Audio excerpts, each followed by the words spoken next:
Bismillahirrahmanirrahim. Pernah ngerasa ngelawan ego? Sering ya? Pernah live group?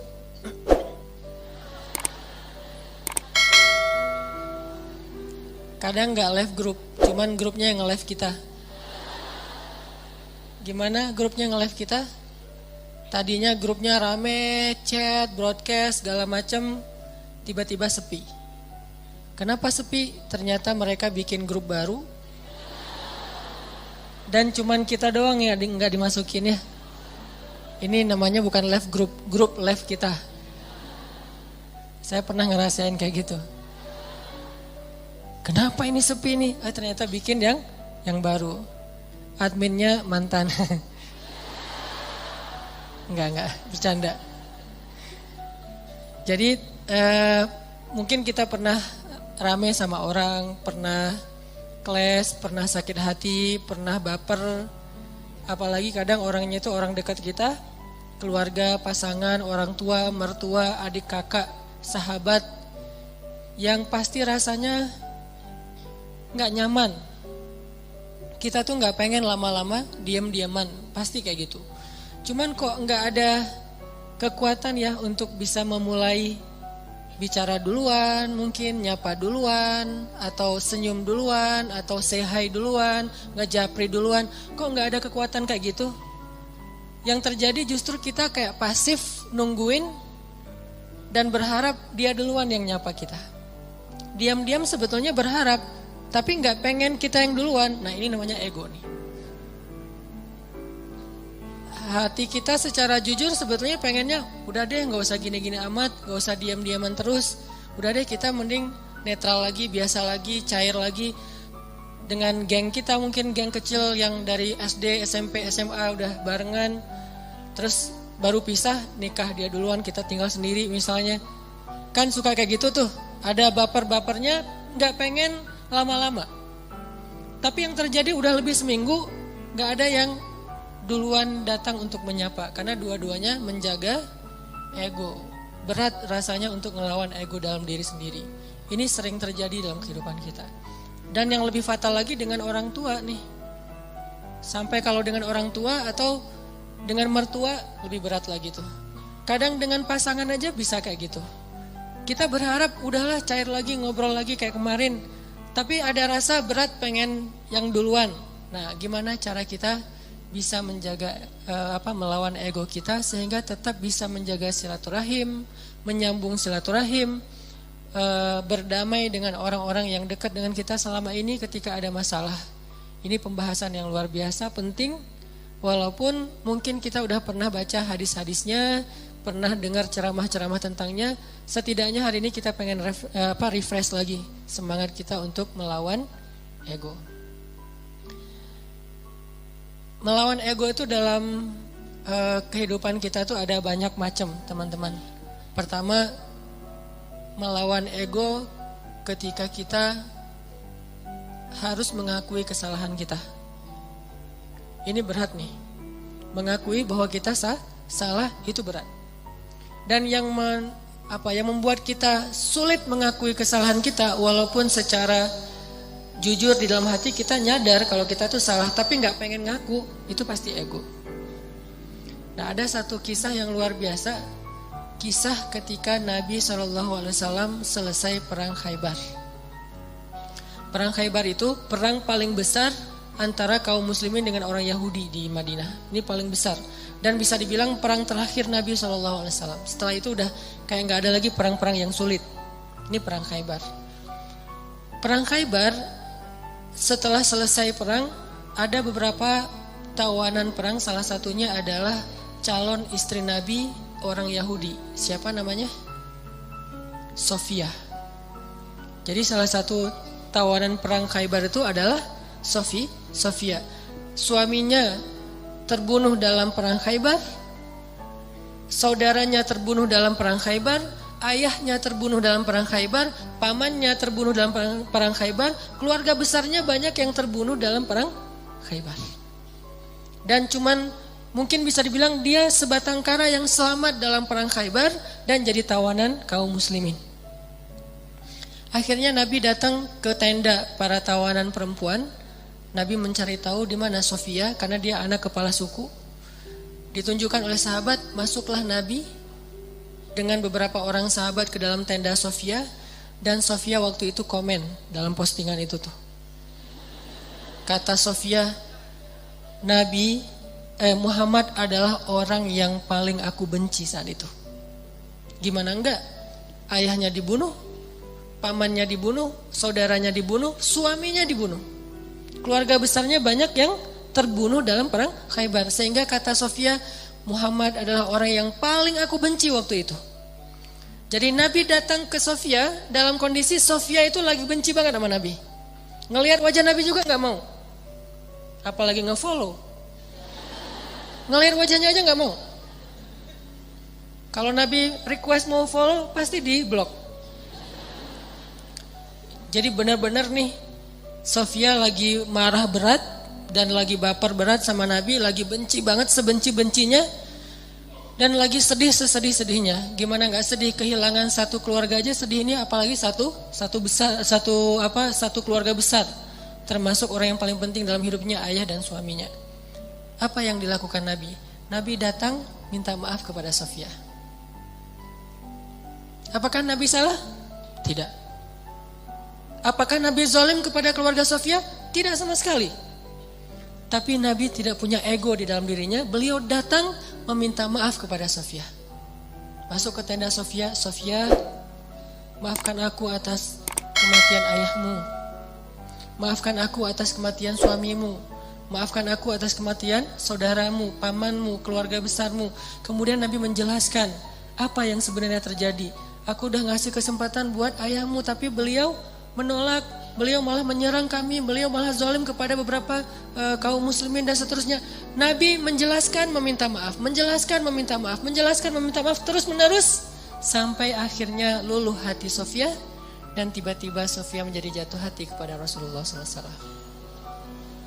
Lihat luar biasanya Nabi dalam meminta maaf. Bukan maaf ya, udah selesai pergi. Enggak.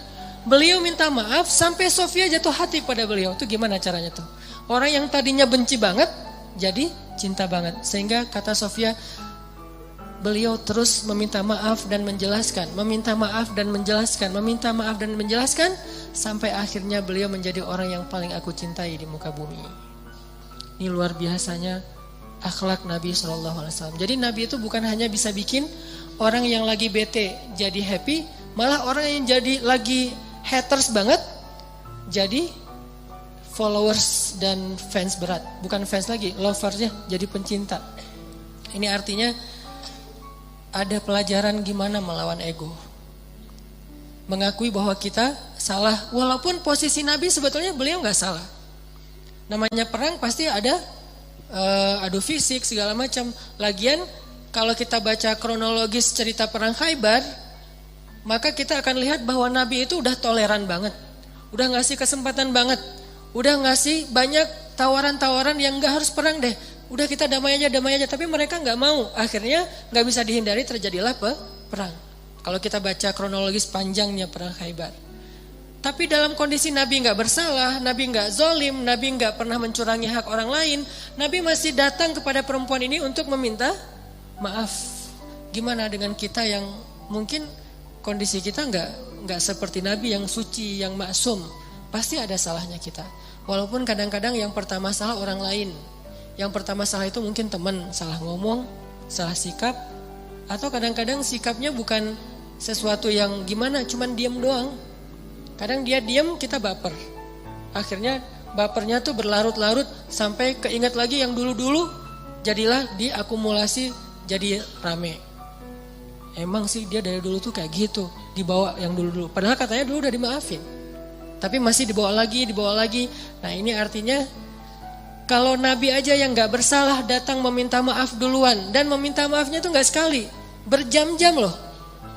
Kalau kata periwayat cerita itu berjam-jam Nabi minta maaf, sampai membuat Sofia perlahan-lahan yang tadinya gak mau ngelihat, mulai ngelihat. Yang tadinya gak mau senyum, mulai matanya agak sedikit gak mau melotot lagi gitu.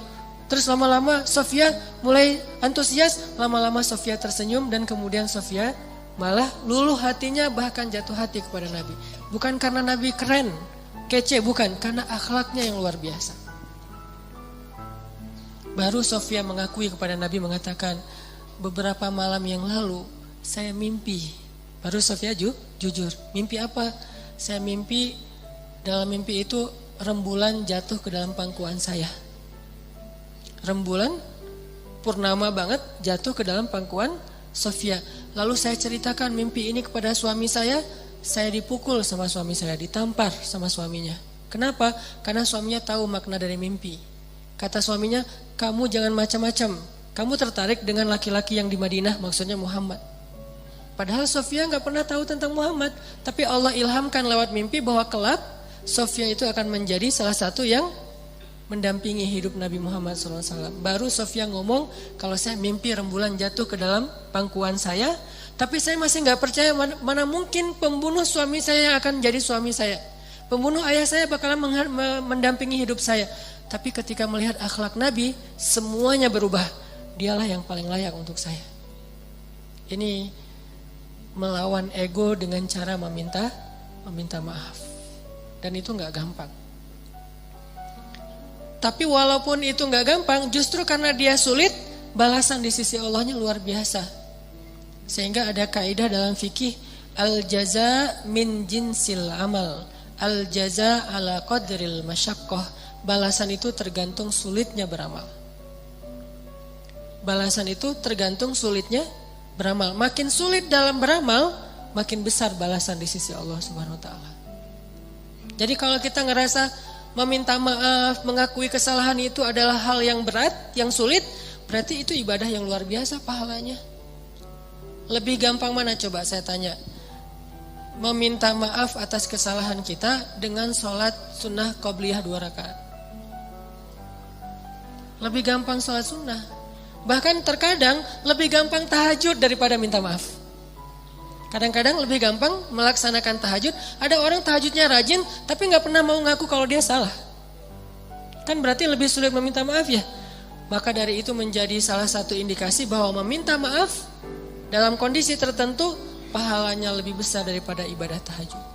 Kenapa? Karena dia lebih sulit. Al-jaza'u ala qadril masyaqqah. Balasan itu tergantung tingkat kesulitan dalam beramal.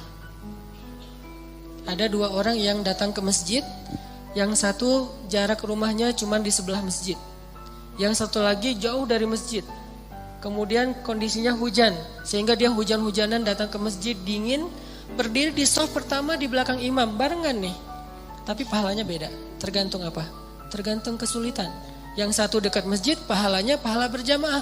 Yang kedua jauh dari masjid, pahalanya berjamaah dan effort yang lebih. Begitu juga kita ketika kita ngerasa ada ego yang harus kita lawan.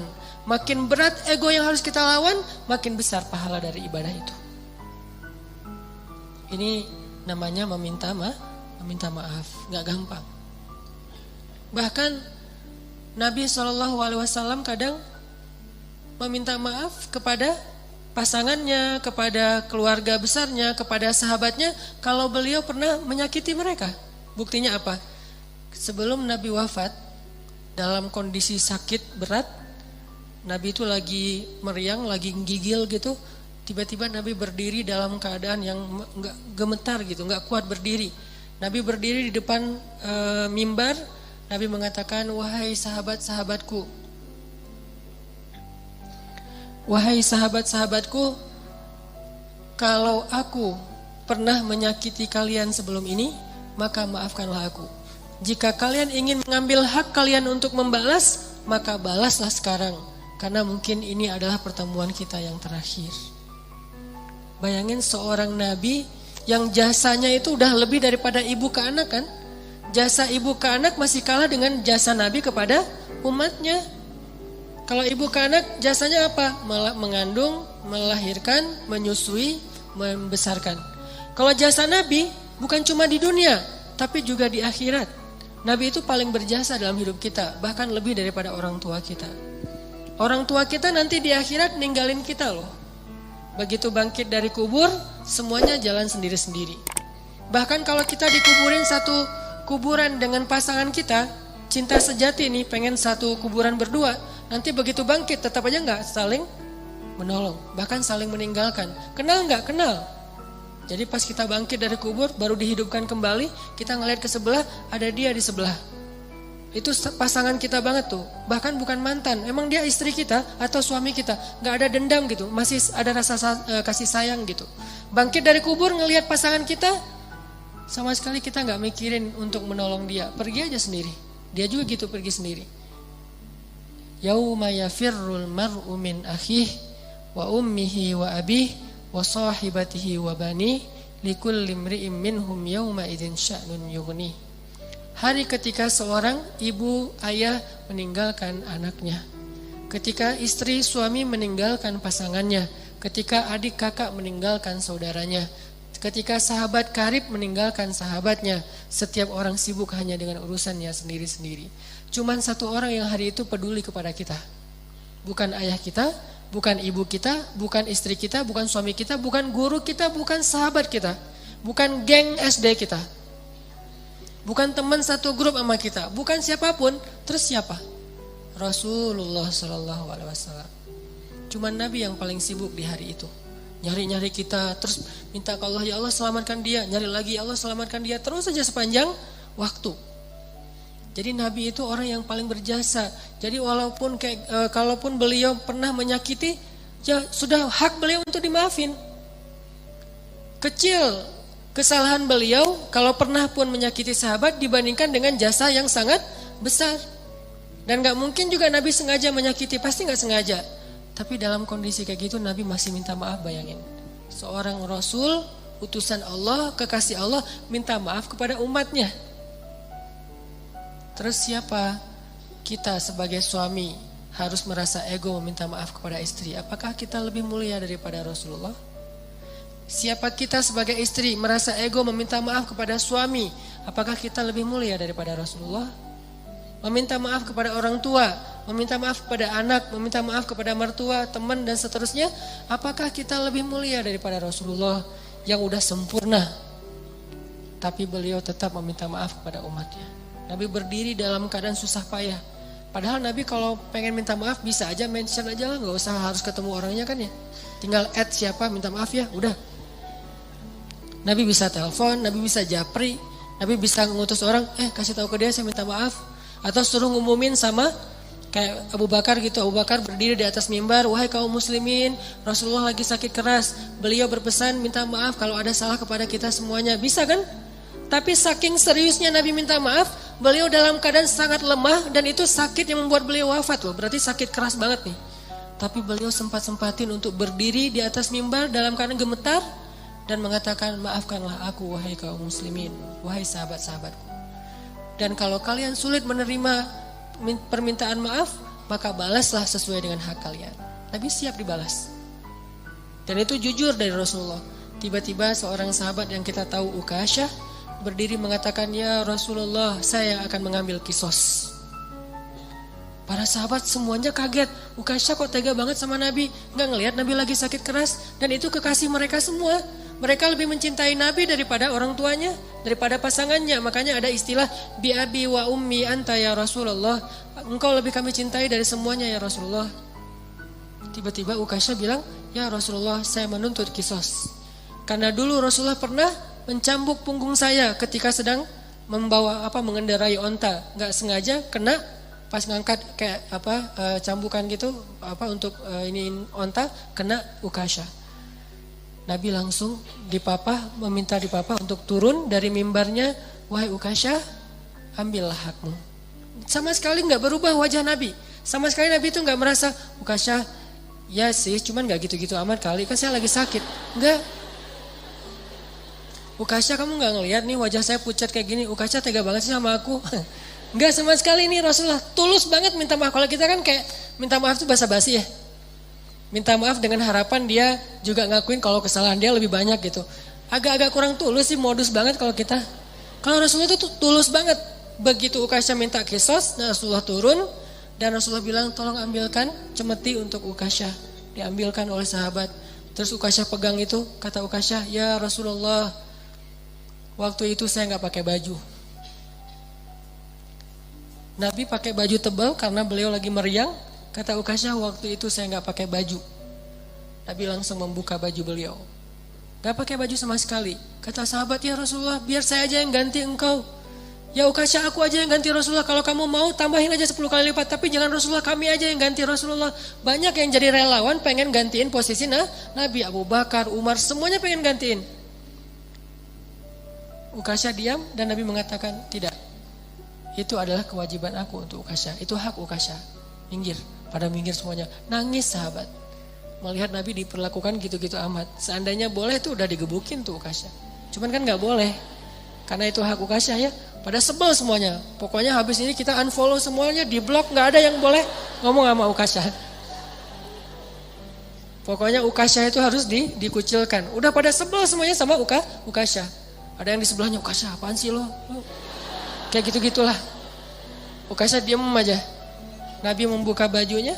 Gak pakai baju sama sekali sehingga kelihatan kulit beliau yang bersih, badan beliau yang mulai kelihatan beliau lemah banget, sakit. Lalu Ukasyah mendekat, Nabi bersiap dan Nabi udah pasrah. Kenapa? Karena Nabi tidak mau zalim kepada siapapun. Langsung dibuang tuh sama Ukasyah semestinya, langsung dipeluk oleh Ukasyah, dicium punggungnya Nabi oleh Ukasyah. Nabi kaget, Ukasyah ada apa? Ukasyah ada apa? Sahabat juga kaget, apa-apaan sih ini?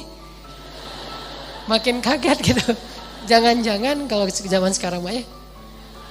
Oh ternyata Ukasyah melukin Nabi erat banget dipeluk. Terus kata Ukasyah, ya Rasulullah, masalah itu jauh-jauh hari udah saya lupakan. Saya itu mah nggak penting.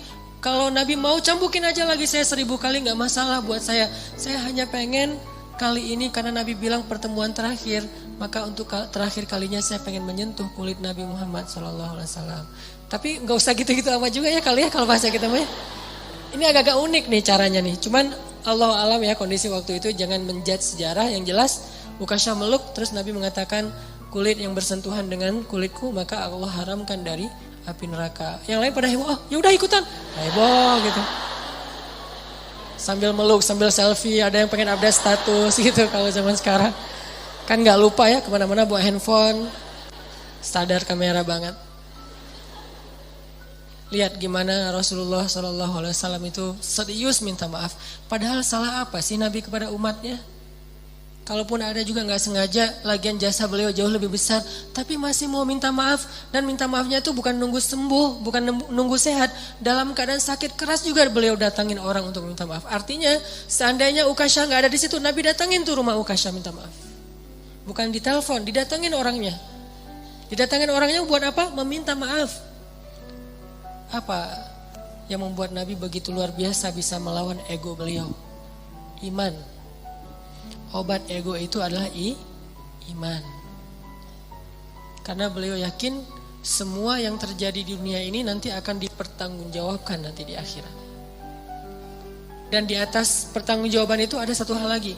Karena meminta maaf itu adalah salah satu ciri hamba yang dicintai Allah Subhanahu wa taala. Allah tuh cinta banget sama hamba yang senang meminta maaf, baik kepada Allah ataupun kepada manusia. Allah senang banget. Makanya ada istilah li'ajlika rabbi. Apa arti li'ajlika rabbi? Jadikan semua yang kita lakukan itu ini untukmu ya Allah. Kalau karena Allah agak-agak mainstream ya, bahasanya agak kurang berasa. Untukmu ya Allah. Jadi kita meminta maaf, kenapa saya harus melawan ego saya minta maaf? Ini untukmu ya Allah, saya meminta maaf. Ini untukmu ya Allah, saya memaafkan. Ini untukmu ya Allah, saya menahan amarah. Ini untukmu ya Allah, ini untukmu. Semua yang kita lakuin dalam kebaikan-kebaikan di dunia tuh, coba kita niatkan, ini untukmu ya Allah. Kalau bukan karena engkau, saya gak akan sanggup melakukan ini. Jadi bukan untuk suami, bukan untuk teman, bukan untuk orang tua, mertua, bukan untuk orang lain, tapi untuk Allah. Coba niatkan itu. Insya Allah akan lebih ringan. Kadang-kadang yang buat kita ego dan ngerasa berat itu kan ngerasa bahwa ini untuk orang itu ya. Udah dia jahat ke saya terus saya maafin, enak banget. Kalau untuk dia kita ngerasa agak-agak kayak rugi gitu. Tapi kalau untuk Allah, ini untukmu ya Allah. Saya melakukan hal yang berat kayak gini. Niatkan untuk Allah bukan untuk orangnya. Maka insya Allah Allah akan melapangkan dada kita. Minta maaf.